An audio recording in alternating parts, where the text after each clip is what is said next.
आदरणीय दर्शकबिन, ए news television के प्रस्तुति कार्यक्रम जन विचार में अपने लोग के हार्दिक स्वागत बा।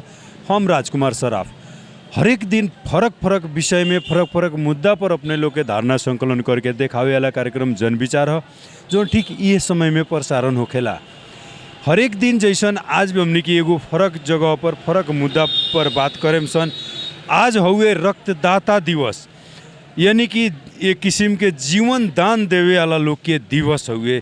रक्तदान यानी जीवन दान, केहू के एक बूंद खून केहू के जिंदगी बचा देवेला। उहे रक्तदाता लोग से हमनी के ए बेरा बात करें सन।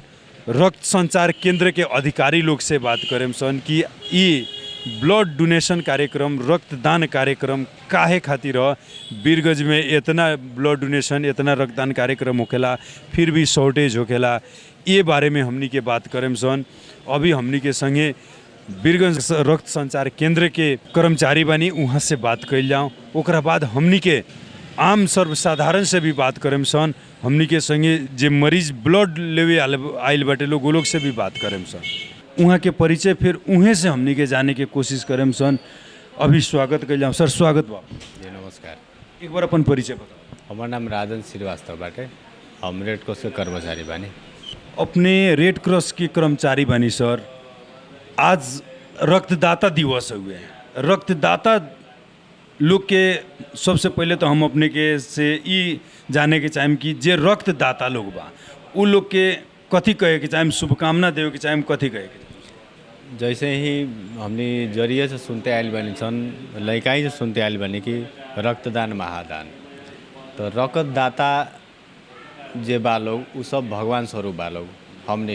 हमरा ला व्यक्तिगत कि कभी हमरा भी आपन तो लोग के जरूरी पड़ल है, तो वैसे ही रक्तदाता लोग रगत दे के आ उ लोग के जीवन बचाए के सहायता कैले रहे लोग। तो एगो भगवान के स्वरूपे बा लोग। खून देवे वाला लोग, जे खून देवता लोग, जे असहाय बा, जे खून नहीं के दे सकत, ओकरा ला खून दे के सहयोग करता लोग, ओकर जीवन बचाए में मदद करता लोग। उ तो बहुत बड़का पुण्य के काम बा। क्या कि खून रोवर जौन बा, खून के कोनो दूसर विकल्प नहीं है। खून रोवर कोनो मशीन में नहीं के बनत, कोनो खेत में रोवर उत्पादन नहीं के होत, कोनो गाछी से नहीं के फर के आवत, कोनो पोखरी से नहीं के बजा के आवत। ओकरे चलते ई खून जौन बा, एकर खून शरीर में ही उत्पादन होखेला और शरीर में ही ओकरा के डोनेट करल जाला। ओकरा चलते ई जे भी स्वयंसेवी रक्तदाता लोग बा लोग, ई भगवान ईश्वर स्वरूप, अल्लाह स्वरूप ही बा लोग अपने लिए। जी, अब जैसे आज रक्तदाता दिवस है, इसे मतलब ये ब्लड के लेके, खून के लेके, बीमारी के लेके बहुत सारा दिवस आवेला, जेमें हमनी के तरह तरह के मतलब दिवस मतलब एगो पर्व के रूप हो जाला। तरह तरह के हिसाब से हमनी के एकरा के मनावत आ रहल बानी सन। लेकिन आज उ लोग के दिन है जे केहू के जीवन दान कइले बाटे। उ लोग के एक मतलब उत्साहित होखे वाला चीज़, उ लोग निरुत्साहित ना होको।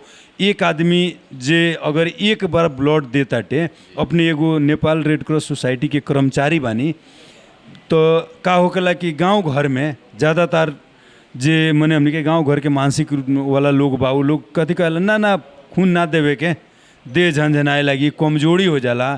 तो एक बार अगर केहू खून दे देताटे, या मान ली कि अभी आज रक्तदाता दिवस में रहुआ ब्लड देनी है, तो कितना दिन के बाद दे सकता नहीं, चाहे कैसन आदमी दे सकता, ये बारे में तनका सकता? एमे शारीरिक स्वस्थ भइल आदमी जौन 18 वर्ष के ऊपर बा लोग, 45 वजन ऊपर बाटे, कोनो प्रकार के दवाई सेवन नहीं के करत लोग, स्वस्थ बा लोग, वैसन युवा, वैसन आदमी लोग, वैसन महिला लोग आराम से खून अपन दे सकता। उनमें कोनो हिचकिचाहट नहीं है।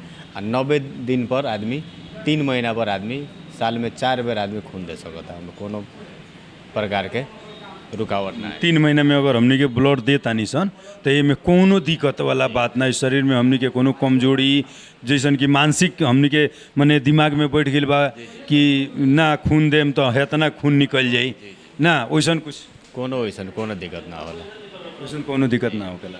से एगो चीज़ हम अपने से जोड़े के चाहेम सर, कि हमनी के बीरगंज में खास करके देखल जाए, काहे कि हमनी के बीरगंज में ज़्यादातर रहता नहीं सन, बीरगंज के बारे में जानता नहीं सन।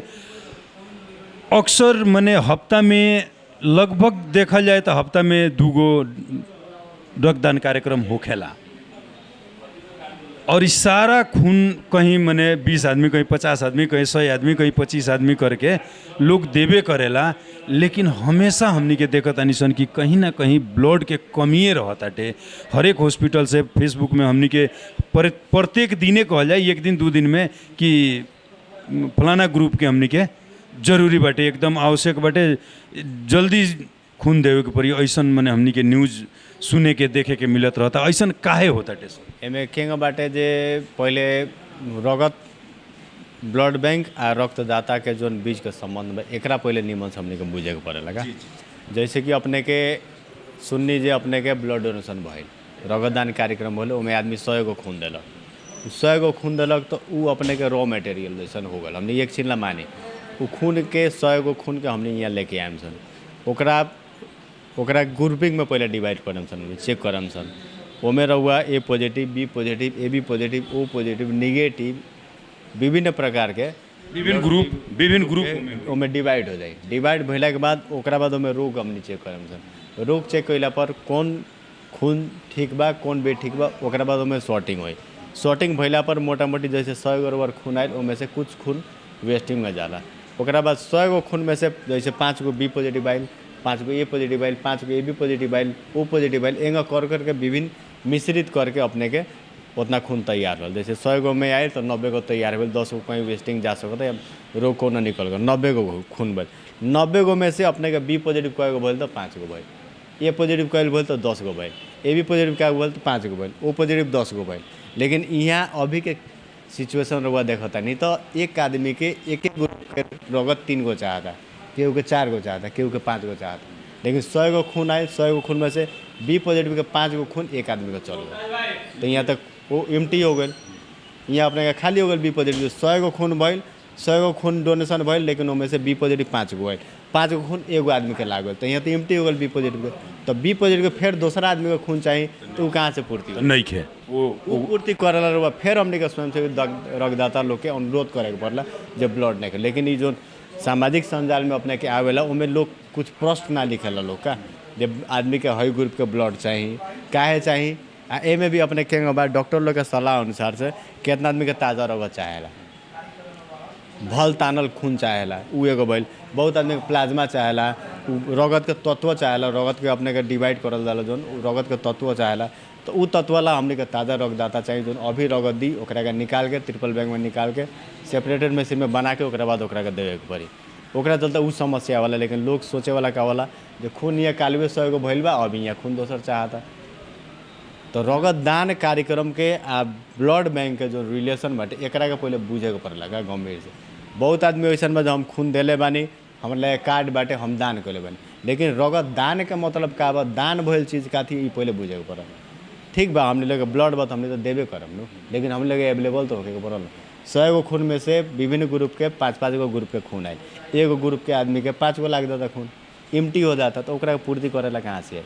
अब बहुत ज़्यादातर आदमी अपने के 12% रौतहट, सरलाही, मकवानपुर बहुत जगह से खून आवेला लोग लेवे, लेकिन उ लोग के लगे एक एक कुरुआ रहेला, उ लोग मजबूर रहेला लोग, केहू देवे ना सकेला, केहू के बीमारी रहेला, केहू थायराइड बा, केहू के भल ऑपरेशन बा, केहू हाथ गोड़ टूटल बा, केहू कोनो प्रॉब्लम बा, ओकरा चलते उ लोग देवे ना खोजलक। तो वैसन अवस्था में ब्लड में रगत ना दी तो क्या करेगा, ये सब समस्या बाटे। वही के चलते हमने जनचेतना वाला कार्यक्रम होत रहता। आज भी हमने के ग्रामीण और जनचेतना कार्यक्रम चल रहा बा। ज़्यादातर हमने ग्रामीण और जैसे रुआ कहनी ग्रामीण और जनचेतना के कमी बाटे, तो हमने जनचेतना करा रहा बानी, करत रहा बानी। हमने कर्मचारी लागल बानी सन और हमने वॉलेंटियर बा लोग, उ लोग लागल बा लोग, पदाधिकारी सबके उ लागल बाटे अपन जगह से। धन्यवाद, थैंक यू। अभी अभी अपने खून दान कइले बानी और पाइप निकाल देहल बटे, कैसन कैसन महसूस हो रहल बटे? महसूस ऐसे होता कि पहले से दे हल्का आराम भी फील होता। जौन हो गया ना 3 महीने में जौन दे में ना गला जौन अनवांटेड खून जम हो जाला 3 महीना पर 4 महीना पर अपना अनुसार से जैसे हम दे फीलिंग ठीक हो लागल, कंफर्टेबल फील बा, आदमी स्ट्रांग बा भीतर से, उस अनुसार से हम 3 महीना पर 4 महीना पर दे चली आदमी के एगो सहयोग भी हो जाए, प्लस और केनो जरूरी भी पड़ जाए। जैसे आज हमारे जरूरी पड़ल बा तो हम दिले नहीं, फेन दे के फेन लेता नहीं, हुआ है। अभी यहाँ के अपना उम्र के युवा लोग के वह आग्रह कैनी है कि युवा लोग तो ज़्यादातर कुलत में फंसते जाता थे, लेकिन यहाँ के भी एगो युवा बानी, वहाँ के देखी कितना बढ़िया सोच बा कि अपना उम्र के हर एक युवा लोग के बताओ तनी कि कुलत छोड़ के ई काम करी जौना से अपने की एक बूंद खून से केहू के ज़िंदगी बच जाए, केहू के घर संवर जाए। हमार नाम है मुमताज अंसारी, छिपौर माई गाँव पालिका वार्ड नंबर 2 घर परी। रेड क्रॉस में हो गए 18 बजे जागीर। हमने के चालक में यहाँ बानी जान, एम्बुलेंसो देखे नहीं जान, बाहर भीतर यहाँ के काम जौन बा ऑफिस के भी देखत नहीं सन हमने के। रुआ एम्बुलेंस चालक बनी, आज रक्तदाता दिवस हुए और वह एम्बुलेंस चालक बानी तो एगो रक्त के एक बूंद रक्त के अहमियत बड़ा बढ़िया से बुझत हो के। अभी तक ले रुआ रक्तदान कैले बानी? हम रक्तदान कैले बानी 18 बेर। 18 बेर? कितना लोग के भीतर और ब्लड गइल हो और खून कितना लोग के जान बचैले हुई? अब खून तो जान अब तो उतना ना कह सकल था कितना आदमी के जान। हमने के यही में कर्मचारी बानी सन। अब कोई आ गई हमने के ब्लड लगे वो नहीं खे अवेलेबल, अब कोई आ गई देखता फलना के तब का जाइला हमार ये ग्रुप होलो, हमार बाबू ले लो अपन काम चला लो। अब ना भइला पर अपने जब मन करला तभी खून दे देवे नहीं कि एकर समय होखेला? एक समय 3 महीना पर होला। अपने छिपहर माई से बानी, यानी कि ग्रामीण क्षेत्र से बानी। रउआ एरिया के लोग जे ग्रामीण क्षेत्र के बाटे, जेकरा दिमाग में ई पलल बाटे कि खून ना देवे के, खून निकाल जाए दे झंझनाए लगे, विभिन्न किस्म के बीमारी हो जाए, अपना क्षेत्र के लोग से आज रक्तदाता दिवस के दिने रउआ कथी कहे के चाहे उ लोग के जे कहला लोग कि दे झिनझिनाला, खून ना देवे के, दूसरा के खून ना देवे के, विभिन्न किस्म के बहाना जे करला लोग, अपना ग्रामीण क्षेत्र के लोग के जनचेतना खातिर कथी कहे के चाहे? हम ये कहे के चाहे कि सब लोग से अभी तक ले आज हमने के रक्तदाता दिवस रख हो, काल भी मैसेज सब छोड़ले बानी, व्हाट्सएप में मैसेज में हम देख लेम। मुमताज अंसारी जितना साथी बा हमने के युवा बा सब लोग से कहत आइल बानी, ड्राइवर संघ के अध्यक्ष से लगाई सब लोग के कहत आइल बानी भाई लगन रगत तहनी के आके यहाँ द लगन। और रगत देला से तहनी के कौन ऐसा समस्या हुई, कौन ऐसा दुख तकलीफ हुई, मुमताज अंसारी यहाँ ब्लड बैंक जिंदाबाद बाड़न। जितना कुछ हो अपने के बगत दिला से कोनो दिक्कत हो जाई, जिंदगी भर दवाई कराएम, अपने के सब कुछ हम साथ ना छोड़ेम। आव लगन द लगन, ये सब ब्लड दिला से बीपी लो हो जाई तो गिर जाएम तो झिनझिना जाएम तो ताव बा, वैसन बात किछो नहीं के। और स्वास्थ्य शरीर बा, कोनो दिक्कत नहीं के, द लगन देबो तो सीखबो। धन्यवाद जी नमस्कार। यहाँ कथी करते? खून के आइल बनी कोई बेर आनी सवेरे से। अपने के मरीज कहाँ भरना बा? नारायणी में 3 तलब। 3 तल्ला पर नारायणी में कथी भइल बाटे? ओ खून नहीं के दे में खून चढ़ा हुआ 3 पैकेट, 1 पैकेट चढ़ गल बा, 2 पैकेट बाकी बा। अच्छा, तो ब्लड बैंक के अगाड़ी बानी, ब्लड बैंक के जे यहाँ के अधिकारी लोग बा उ कथी कहलक लोग? कहलो जो बोलू ले ना कागज बोलू, कागज लेनी तब इनके जन का करता लोग कागज बोलो। बिना कागज पत्र बनले तो केंग ओ लोग के तो जवाब देवे को बाटे। कईन बेर ओइ बेर से होइनी है। अब ओ लोग के जवाब देवे के बा, कागज पत्र मिलाइए के दिलो। कौन ग्रुप है वो मालूम बा? देखी ना हेमे लिखल बा, हमरा नहीं के याद, हम बिना पढ़ल लिखल आदमी वो नहीं के था ना, पढ़ल लिखल नहीं थी। हैं? एगो चढ़ल बा, एगो चढ़ गइल बा। एगो चढ़ गइल बाटे। अब भइल कथी बाटे रे वो मरीज के? खून नहीं के देह में। खून नहीं के मने बीमारी कौन बा कि काती खाली खून डायरेक्ट तो ना रही? कौन बीमारी है? है न ओइसे खून दे में नहीं के, खून दे में नहीं के। कितना उम्र हो गइल रे वो मरीज के? अभी नए बा, हमरा शुद्ध नहीं के ढंग से। की हुए राउर? बेटी है। राउर बेटी है? अब राउर उम्र इतना बा तो पकड़ हुआ से कमे न होई हाँ बेटी है ना, मने ना ओकर मर गइल बा, ए मालिक मर गइल, ओकरा 2 बेटी बा। उनकरा 2 बेटी बाटे। इलाज तो नारायणी हॉस्पिटल में बढ़िया होता, डॉक्टर लोग टाइम से आवत आटे। हाँ ठीक बाटे, कागज ले आके देनी। अभी हमनियों के ब्लड बैंक में जे अधिकारी लोग बा वो लोग से बात करेम सन, वो लोग ब्लड दी रहो। निराश मत हो कि 3 दिन 4 दिन से आइल मानी, आजू चढ़ी बिहान चढ़ी तब छुट्टी। अच्छा, वो लोग भी व्यवस्था करताटे, देवे करी लोग। गांव से आइल बनी रहुआ? हाँ कुटुआ पर से। अरे रहुआ लोग कभी खून देले बानी कि ना? हम नहीं खी देले, हमार घर में गार्जियन लोग? हाँ गार्जियन देले बा हम। और गार्जियन कहाँ बा? वो मियाज खराब है घरे बा। धन्यवाद। अपने से अभी हमनी के यहाँ ब्लड बैंक में भेंट भइल का, यहाँ रहुआ खून देवे आइल बनी कि खून लेवे आइल बनी? सबसे पहले हम यहाँ के स्टाफे बानी, हमार नाम परी राम नरेश यादव, रेड क्रॉस के स्टाफ बनी। अब देखिए हमनी के तरह के नहीं सन चिन्हत, विभिन्न किस्म के लोग यहाँ आवता, खून देवे भी आवता, खून लेवे भी आवताटे, केहू खुशी होके आवता, केहू तकलीफ में आवताटे।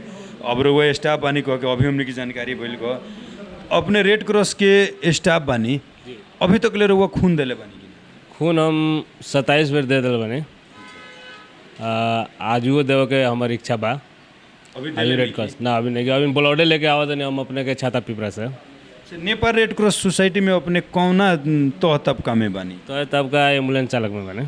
एम्बुलेंस चालक हैं, मैंने विभिन्न किस्म के रोग वाला लोग से, कभी कभी तो रोग लोग के ऐसा व्यक्ति से सामना करे के पड़त हुई कि मैंने तकलीफ तो बढ़ले बटे, लेकिन रोवन कानन भी पड़ जात हुई ब्लड के चलते। वो अवस्था के भी रोग लोग के सामना करे के पड़ जात हुई। देखिए बा कुछ लोग बुझत नहीं है का, अपने बाप मतारी के नहीं के देवे के चाहत। अब कितनों लोग डोनेशन करता, उ पुगे वाला चीज़ नहीं खे। सबसे पहले ई पुगे के पड़ला। कुछ लोग ऐसा बा कि हम दान कर दिल बानी तो तू काहे ना देव। दान कईल चीज़ पहले सबसे पहले ई बुझे के चाहिए कि लेवल ना जाला। रह गई आवश्यकता पड़ गई तो, और हम ही डोनेशन कैले बानी, आवश्यकता पड़ गई तो ग्रुप के ब्लड होई ब्लड बैंक में तो तोरा किंतु परंतु कहीं ना करे पड़ी, तोरा ब्लड मिलबे करी। आ जब हईल ही नहीं खे तो कितना लोग आवेला कार्ड लेके तो धमकी देखावे लगला कि हम दिले बानी तो ये कैला के हमरा फायदा का भइल। लेकिन ये नहीं के बुझत कि हम खून दान कैले बानी तो दान वाला चीज़ लेवल ना जाला। हमनी के गांव घर में जाला एगो आदमी बा भिख मांगा जाला, जब इतना घर से चाउर निकाल के दे दिया ही तो केहू दोसर आदमी तो ओकरा पकड़ के जाके छीन ना चौरुआ ले गई तो ले गई। उहे चीज़ इहो बुझे के पड़ल कि जब हम दान कर दिल बानी तो ओकर आशा ना करे के पड़ल, तबे जाके ब्लड बैंक में ब्लड कमी ना होई। नहीं, लेकिन एमे एगो कथी बात बटे कि उ चीज वही बेरा मांगे के, चाहे दान कैले होके चाहे ना कैले होके। केहू ब्लड बैंक में अगर खून मांगे आवताटे तो अति आवश्यक जरूरी बा, काहे कि घरे ले जाके अचार बनावे खातिर केहू लेना चाहिए। ई दोसर कहीं केहू के जीवन संकट में बा, वही बेरा एकर मांग करे हुआ आई।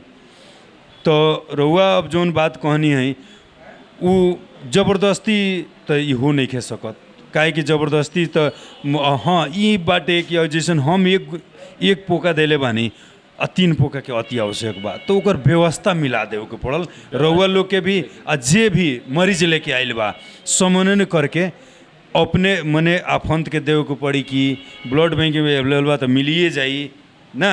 देखिए सर का बा कि हमनी के शक भर केहू के ना फिरता जाए दो के हिसाब में रहे निसन, और रह गई प्राय वो ग्रुपे ना रहेला वो बेरा तकलीफ हो जाला। अब आज जब ना रहेला आ जे ब्लड लेवे आवेला नु ओकरे आदमी लगे रहेला तो उ देवे के ना चाहेला। आया में कुछ लोग ऐसा आवेला कि ओकरा से खून दिया ही ना सके एकदम माने आके भी वो अगर चाहता कि हम दी लेकिन नहीं सभा गरीबे परिवार वाला कोनो एंगल से ना ओकरा देह में खून रही आ ना ओकरा मानसिकता में इतना ना गरीब कोनो परिवार आवेला।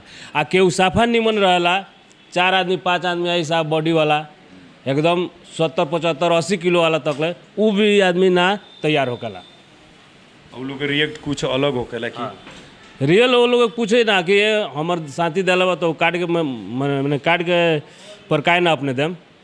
तो कार्ड के मतलब बा कार्ड तो अपने देखाए में वो ग्रुप रही तो किंतु परंतु हमने पूछबे ना करम सन। फट कार्ड दी फट बिल कटी ओकर टाइम दिया जाए 1.25 घंटा 1 घंटा में तो ब्लड रेडी हो जाए, जब आवश्यकता पड़ी जब अपने आके ले जा सकते। जी धन्यवाद, नमस्कार। अभी ब्लड बैंक के अगाड़ी रहुआ हाथ में पुर्जी लेके खड़ा बनी काहे का?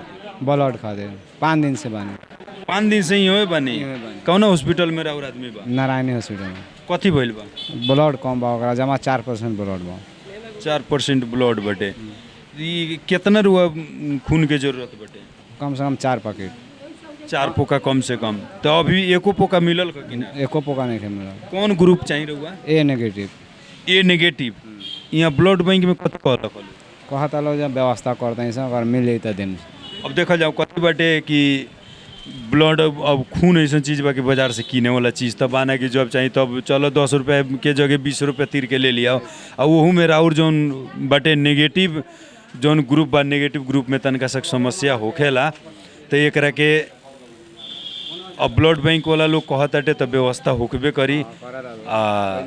हाँ ऐसा तो शिकायत नहीं है कि ब्लड बैंक से आज तक नहीं खे मिलल, जब यहाँ अवेलेबल हुई तो जी आइए बारे में हमनी के बात भी करें सन हुआ लोग से जानकारी देने के खातिर धन्यवाद। स्वागत बा अपनी के। धन्यवाद सबके नमस्कार बाटे। सर आज रक्तदाता दिवस हुए जैसन रक्तदान दिवस आवेला, रक्त ऐसे बहुत सारा बीमारी के लेके भी बहुत सारा दिवस आवेला। वैसे ही ए बेरा ई जीवन दान रक्तदाता लोग जे बाटे, जीवन दान करताटे लोग, उ लोग के एगो दिवस बा आज। ई दिवस पर रुआ जे रक्तदाता लोग बाटे उ लोग के कथी कहे के चाहेम सर? सर पहले तो आज ये विश्व रक्तदाता दिवस 2023 ई जन हमने के हरेक साल ज्येष्ठ के 31 गते पड़ेला। एकरा के संपूर्ण रक्तदाता जे दिन रात जीवन बचावे के खातिर अपन अमूल्य रगत दे के बहुत आदमी के बहुत बीमारी के जान बचावत और संपूर्ण आदमी के बहुत बहुत धन्यवाद देत, बहुत बहुत शुभकामना भी दे। वहाँ लगन हमेशा स्वस्थ रही, वहाँ लगन के ज़िंदगी में कबो कोनो दुख के कोनो संकट के सामना ना करे के पड़ो। वहाँ लगन हमेशा वहाँ के स्वस्थ रही, वहाँ लगन के हमेशा शारीरिक रूप मानसिक रूप हरेक रूप से वहाँ लगन रही। वहाँ लगन बहुत बहुत धन्यवाद देवे के चाहेम। आवे वाला दिन में भी वहाँ लगन के सहभागिता जगह बा ऐसे और भी ज़्यादा बड़ो कहत हम यह शुभकामना देवे के चाहेम। जी अभी हमनी के रउआ मने रक्त संचार केंद्र के प्रमुख बानी, उसे एक दूगो बात हम और रउआ से जोड़े के चाहेम। आजे के दिन जैसन कि हमनी के सर वीरगंज के तुलना में देखल जाए बहुत सारा हॉस्पिटल बटे, प्राइवेट बटे, इतना बड़का हमनी के सरकारी हॉस्पिटल बटे नारायणी हॉस्पिटल। जो नारायणी हॉस्पिटल में देखल जाए तो 3-4 गो जिला के ही भार झेलेला। हमनी के पड़ोसी मुल्क भारत से भी बहुत जो लोग आवेला कि चलो वहाँ सस्ता सुविधा इलाज हो जाला, बढ़िया इलाज हो जाला कह के। ओकरा बगल में रक्त संचार केंद्र बाटे जहाँ से मतलब लोग के अगर मरीज के दिक्कत बा, ब्लड के जरूरत बाटे तो ज़्यादा समय ना लागे कह के तुरंत हॉस्पिटल से निकल के बगले में बाटे। अभी रुआ से हम जोड़े के चाहेम सर कि हफ्ता में हरेक मने एगो दूगो ब्लड डोनेशन कार्यक्रम होते रहताटे, लेकिन शॉर्टेज खत्म नहीं खे होखत।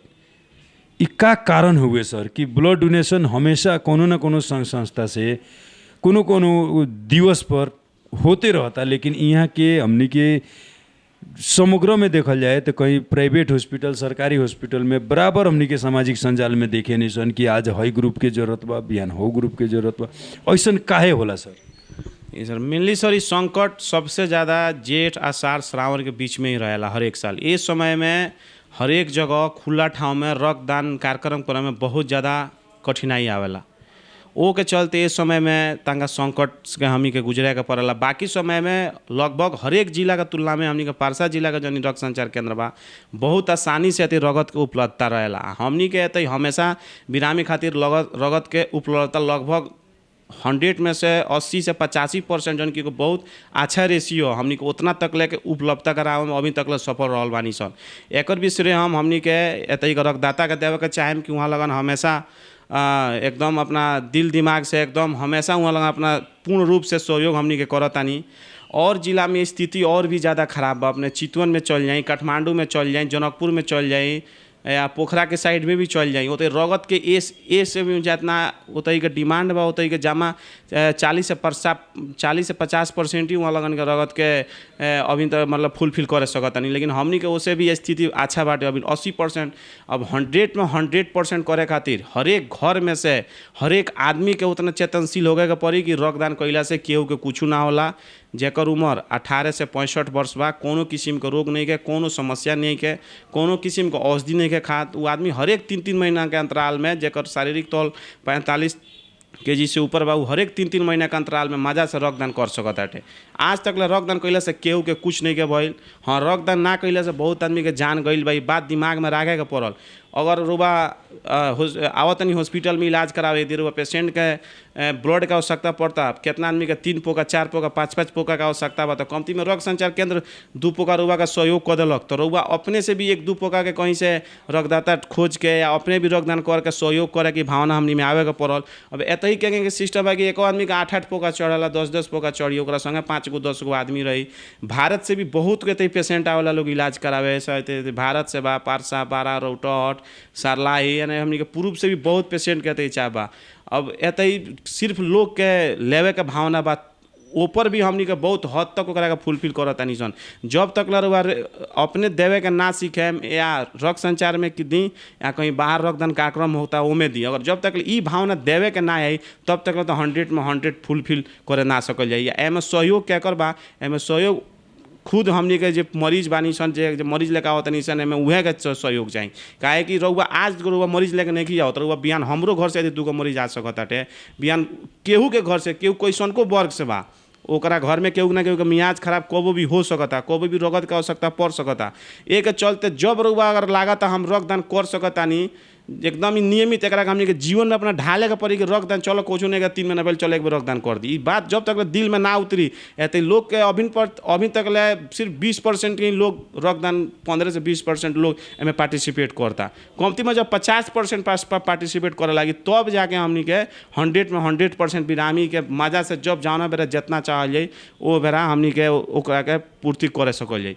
2 नंबर बात, गर्मी में हर एक साल एगो सिर्फ हमनी के वीरगंज का ना जितना भी तराई रीजन बा एगो गर्मी में रक्तदान के बहुत बड़ा समस्या है। अभी हमनी के तापक्रम 42 से 44 डिग्री तक चल जाता है दिन में। ऐसा खुला जगह में रक्तदान करे बहुत मुश्किल काम बा। गर्मी बहुत ज़्यादा बा, लू चले लागता, ओकरा तो हमनी के एसी रूम चाहिए, एसी हॉल चाहिए। अब गांव में तो एसी हॉल के व्यवस्था नहीं कि हमनी के गांव के स्थिति उतना अभी पूर्ण रूप से नहीं कि हर एक जगह धर्मशाला बाटे में एसी चलता, तो उ सब कार्यक्रम हमनी के बहुत हद तक ले रुक जाला। सिर्फ शहरी क्षेत्र में ही हमनी के रक्तदान कार्यक्रम होखेला, ओ के चलते भी गर्मी के समय में तंगा रगत के समस्या ज़्यादा बा। 2 नंबर में हमनी के जो पेशेंट पार्टी आवता ओकरा में भी तंगा नहीं कि मौसम खराब बा तो हम कमती में आपन ये टाइम में 5 पोका चढ़ता तो 2 अपन आदमी लेके चली तंगा। ये सब चीज़ पर हमनी के ध्यान दिला पर जौन रउआ कहनी है कि अभी भी पूरा नहीं हो सकत जौन डिमांड वो ओ अनुसार से काहे रक्त संचार केंद्र के मेन ये सब कारण बारह सन सर। एगो चीज़ हम यहाँ जब ब्लड बैंक में घुसनी है तो हम देखनी हो वो यथार्थ बटे जो रुआ समझाने की चाहतानी। यहाँ ज़्यादातर लोग ब्लड बैंक में मने हमर सोच अनुसार या आम सर्वसाधारण भी ये बात कही, लोग नाम पूछते आवता फलाना कहाँ बड़न फलाना कहाँ बड़न। यहाँ का सोर्स के हिसाब से ब्लड मिलेला कि प्राय जनरल सब कोई के उहे बात बटे। देखिए अब रगत लेवा का सबसे बड़ी का कहीं भी रउआ ब्लड मतलब हमनी के नेपाल के परिप्रेक्ष्य में का बाटे कोनो भी संस्था यदि रक्तदान कार्यक्रम करावता तो 1 नंबर में ओकर एगो मने दायित्व बनता कि अगर जौन संस्था रक्तदान कार्यक्रम करावता ओकर एकदम दायित्व बा कि उ जे टाइम में रक्तदान करता जना बार ओकरा आवश्यकता होगा तो उ संस्था ओकरा सिफारिश करे, ओकरा सिफारिश पे ही रगत देवे को बाटे। मैम हजुर को परिचय पाउना। म मधु राणा, म अहिले यहाँ वीरगञ्ज नेपाल रेड क्रस सोसाइटीको उपसभापति छु पर्सा शाखाको र रक्त सञ्चार केन्द्रको संयोजक छु। हजुर रक्त सञ्चार केन्द्रको संयोजक हुनुहुन्छ। आज रक्तदाता दिवस यो एउटा दिवस भन्ने बित्तिकै एउटा पर्व जस्तै हो, कुनै पनि दिवस होस् एउटा पर्व जस्तै हो। रक्तदाता दिवसमा आज रक्तदाता जति पनि हाम्रा हुनुहुन्छ उहाँहरूलाई के सन्देश दिन चाहनुहुन्छ? रक्तदाता भनेको एउटा मान्छेको लागि चाहिँ महान एउटा व्यक्ति नै हुनसक्छ। कसैको परिवारको लागि जसको परिवार बच्छ, परिवारको सदस्य बच्छ, त उहाँहरू जस्तो दाता भनेको महादान, यो रक्तदानलाई चाहिँ हामी महादान भन्छौँ र यो जस्तो पुण्य काम कुनै पनि छैन। र रक्तदाता भएन भने हाम्रो रक्त सञ्चारको कुनै मतलबै भएन। रक्त सञ्चार हामीले चलाउन पनि सक्दैनौँ। त्यसैले दाताको चाहिँ अत्यन्तै नै महत्त्वपूर्ण योगदान हुन्छ र उहाँहरूको यो जुन पुण्यको काम हो यो चाहिँ अति नै सराहनीय पनि हुन्छ र हामी उहाँहरूलाई धेरै आभार व्यक्त गर्छौँ त्यस्तो रक्तदाताहरूको लागि। मिम एउटा कुरा म हजुरसँग जोड्न चाहे, हजुर रक्त सञ्चार केन्द्रका संयोजक भनौँ वा यहाँको सभापति भनौँ हैन, रेड क्रसको उपसभापति र संयोजक पनि हुनुहुन्छ। एउटा म कुरा जोड्न चाहे मैम, वीरगञ्जमा प्रत्येक अब भनौँ न हप्तै पछि कहीँ न कहीँ कुनै न कुनै संस्थाले ब्लड डोनेसन कार्यक्रम गर्छ नै।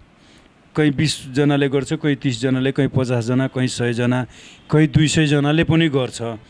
तैपनि हामी वीरगञ्जमा प्राय हस्पिटलहरूबाट सामाजिक सञ्जाल मार्फत हामी जानकारी पाउँछौँ फलानो ग्रुपको ब्लड चाहिन्छ, फलानो ग्रुप ब्लड चाहिन्छ भनेपछि जतिखेर नि यो ब्लडको कमी चाहिँ भइ नै रहन्छ। आखिर यति ब्लड डोनेसन हुँदा हुँदै पनि किन कमी हुन्छ त? ब्लड डोनेसन जतिको मात्रामा यहाँ हामीलाई चाहिने छ खपतको भन्दा कमै हुन्छ। हामीलाई दैनिक रूपमा 45-50 युनिट जान्छ ब्लड चाहिँ, तर त्यतिको चाहिँ युनिट हामी लिन पनि सक्दैनौँ र त्यो कारणले गर्दाखेरि चाहिँ अब यहाँ पहिले त्यस्तो थिएन। सर्जिकल कामहरू भयो, हस्पिटलहरू कम थियो, त्यसले गर्दाखेरि ब्लडको कम खपत हुन्थ्यो र मानिसले कम दिँदा पनि पुग्थ्यो। अहिले चाहिँ हामीलाई हप्ताको 2-3 चोटि मात्रै होइन, कहिले त लगातार पनि भइरहेकै हुन्छ। हप्ताको अब हामीलाई करिब 600 युनिट जति चाहिन्छ, माने भनौँ न 400-500 युनिट चाहिन्छ। अब त्यति त कलेक्सन हुँदैन। त अब बिरामीको पनि आफन्तहरू हुन्छन्। अब डोनेसन भनेको आफन्तको जतिको राम्रो कुनै कसैको पनि हुँदैन, तर कोही पनि दिन यहाँ चाहँदैनन् कि कसैको के प्रब्लम, कसैको हामीले बच्चा बिरामी स्याहार्नुपर्छ, हामी कुराले दियो भने कसो हुन्छ भन्छ। उहाँहरूले खोजेर सकभर हामी उहाँहरूलाई भन्छौँ कि तपाईँहरू खोजेर ल्याउनुहोस्, नभएको खण्डमा हामी त छँदैछौँ, दिनु त पर्छ नै। र कतिपय अवस्थामा फेरि ब्लड ब्याङ्कमा भए पनि त्यो ग्रुपको नहुनसक्छ, विशेष ग्रुपको। त्यो ग्रुपको नहुँदाखेरि पनि यहाँ अस्ति 2-3 दिन एकदम बिग ग्रुपको यति माग थियो, त्यो कलेक्सनै भइरहेको थिएन। र त्यस्तो बेलामा चाहिँ हामी अब रक्तदाताहरू कुनै आकस्मिक रक्तदान दिने हुन्छन्, त्यस्तो खोजी पनि दिने गर्छौँ। र जतिको खपत हुन्छ त्यतिको डोनेसन अझ पनि हामीले हुन सकेको छैन। पूर्ति नभएर हो, जतिको चाहिने हो त्यति चाहिँ अहिले पूर्ति। हस्पिटलको चाहिँ चाप बढ्यो, बिरामीको चाहिँ चाप बढ्यो, तर भने धेरैजना गराउन चाहन्छन्, अपरेसन गर्ने भयो नि। अब वीरगन्जमै गराउन पनि मान्छे धेरै बढ्यो। पहिले वीरगन्जमा त्यति अपरेसनको उनी गर्थेन, जसलाई पऱ्यो भने कि त काठमाडौँ कि त इन्डिया यता जान्थ्यो। अब त यहाँ धेरै राम्रो हस्पिटलहरू पनि खुलिसकेको छ, त्यसले गर्दाखेरि पनि चाप बढेको छ। र अर्को कुरा, यो किडनीको पेसेन्टलाई थाइलेसिमिया भन्ने रोग हुन्छ, त्यसको पेसेन्टलाई त यो रेगुलर चाहिन्छ। त्यो कारणले गर्दाखेरि पनि अलिक गाह्रो भएको छ। हस् म्याम, धन्यवाद। अब यतिकै जानकारी दिनुभयो आज रक्तदाताहरूलाई। उहाँहरू जति पनि हाम्रा रक्तदाताहरू हुनुहुन्छ उहाँहरूलाई शुभकामना दिनुभयो, यसको लागि धन्यवाद। तपाईँलाई पनि धन्यवाद। मलाई उहाँहरूलाई एउटा रक्तदाता चाहिँ हाम्रो विशेष एउटा हाम्रो लागि महत्त्वपूर्ण व्यक्ति हुनुहुन्छ र उहाँहरू बिना हामीले कुनै पनि रक्त सञ्चार केन्द्र सञ्चालन हुन सक्दैन। त्यसैले उहाँहरूलाई पनि म आभार व्यक्त गर्दै तपाईँलाई पनि यो आफ्नो सानो विचार राख्ने एउटा मौका दिनुभयो, त्यसको लागि आभार। अभी रउआ लोग देखनी है रक्तदाता दिवस के अवसर में वीरगंज में विभिन्न ठाउँ में रक्तदान भइलक हुए, ओकर हमनी के रिपोर्ट देखनी है सन। ब्लड बैंक में गई सन, ब्लड बैंक में कर्मचारी लोग से बात करनी सन, रक्तदाता लोग से बात करनी सन, और खास में जरा जरूरत बा जेकर मरीज हॉस्पिटल में बाहर ना बाटे उ लोग से भी बात करनी सन। अब रउआ लोग से छूटे के समय हो गई बा। कैमरा में त्रिलोकी पटेल के साथ अब हम राजकुमार सराबी रउआ लोग से आज्ञा चाहें। देखत रहिए न्यूज़ टेलीविज़न। धन्यवाद, नमस्कार।